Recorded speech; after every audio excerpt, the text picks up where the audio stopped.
આપણે આપણી સાસુના, આપણે આપણી વહુના કેટલા ઘસાતા વાક્યો બોલીએ છીએ.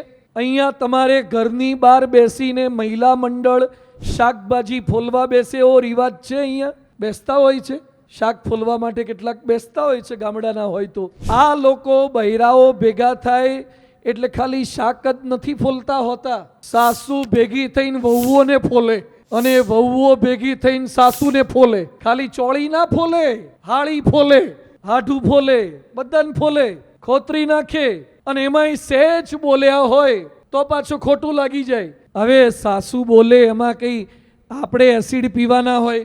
સાસુનો તો જન્મસિદ્ધ અધિકાર છે બોલવું એ, કારણ કે એનું રેગિંગ એની સાસુએ કર્યું હોય એટલે પછી એને પોતાની વહુનું રેગિંગ કરવું જ પડે ને, બદલો તો લેવો જ પડે. અમે અમારી સાસુનું સહન કર્યું છે, તમે કોકને તો દબડાઈએ ને. તો સાસુ તો બોલે એમાં એસિડ થોડું પીવાનું હોય, પણ કે વધારે બોલે એટલે ખોટું લાગી ગયું.